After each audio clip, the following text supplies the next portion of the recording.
There's a moment that arrives without warning. Your child does something, or struggles with something, or falls apart over something that looks small, and something in your chest tightens. Not because you don't understand, but because you understand completely. You know that feeling. You lived that feeling for years before anyone had a name for it. And in that moment, you are two people at once. The parent who wants to help and the child inside you who never got the help you needed. That's what we're talking about today. Not behavior strategies, but the layered, complicated, quietly powerful experience of raising a brain like yours when you're still learning to understand your own.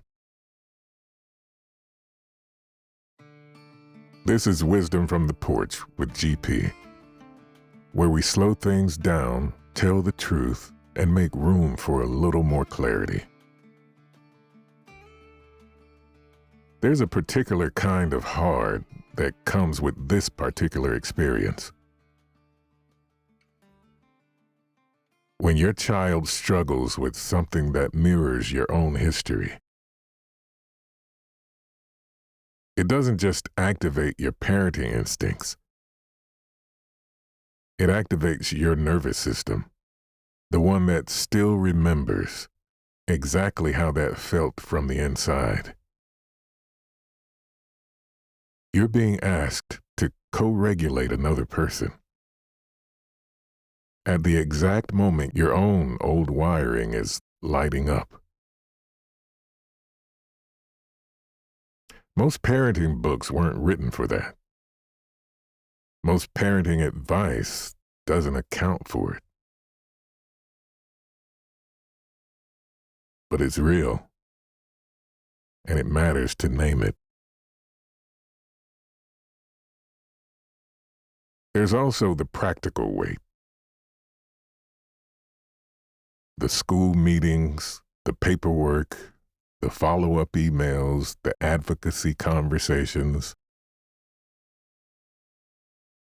all of it requiring the exact executive function skills that may be a stretch for you too. And the emotional weight of processing your own late understanding while holding space for theirs, of rewriting your own story while helping them write theirs. If you're in this right now, this is not you failing. This is just how much this actually takes. But here's what nobody tells you.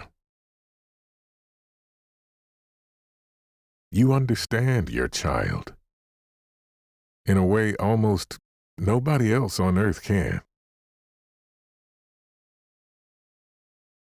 When they say they can't make themselves start, you don't need it explained.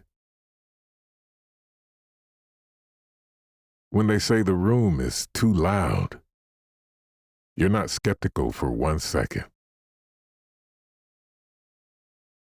When they fall apart over something that looks small, you know the size of the thing is not the point.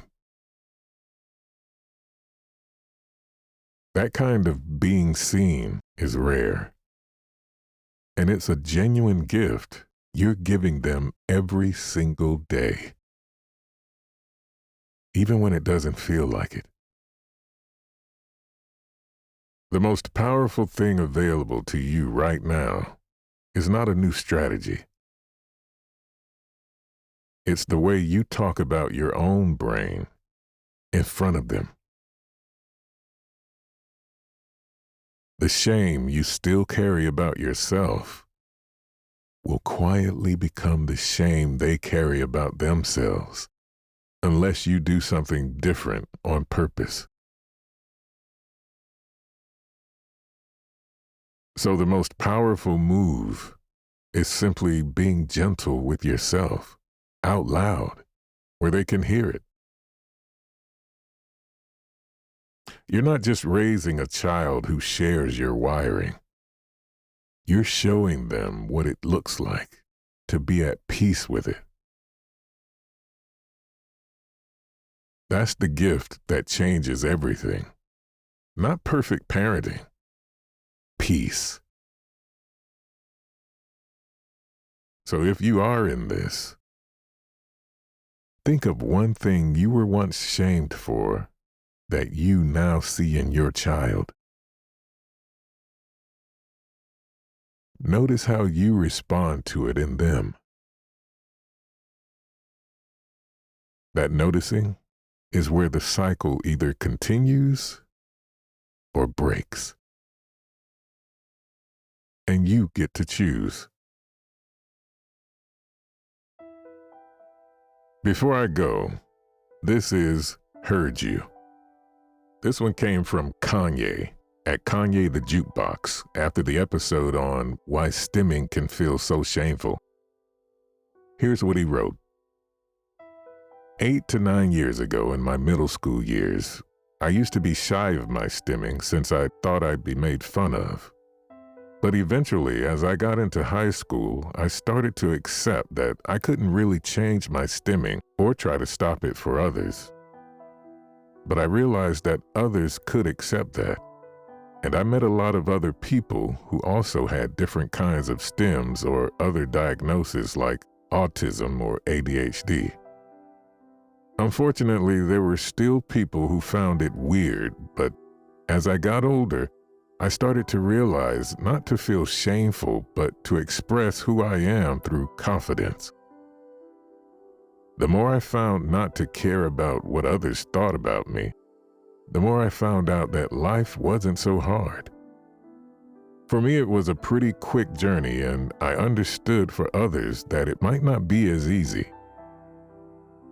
But for those who are going through that phase of hiding because of your stims or whatever else you might have, I hope you can make it through those times and find your inner peace. Try not to let others get to you, no matter how bad it is. I know it's hard, but I know you can do it. If I can do it, you can do it better. Keep up the great work, Eric. Kanye. The thing that hit me hardest is that you didn't find a way to stop stimming for other people. You found other people who didn't need you to. That's a completely different solution. And the way you close this, turning around and talking directly to the person still in hiding phase, that's the whole reason this porch exists. For those of you hearing this right now, still in that middle school moment, Kanye already did the work of finding out what's on the other side, and he just handed it to you. If something from today or any episode is still sitting with you, drop it in the comments. I read everything. Some of it comes back to the porch. Today's episode is supported by Cloud Microphones, built for voices that have real things to say. cloudmicrophones.com. Thursday, the pile on the desk that never gets smaller. See you then.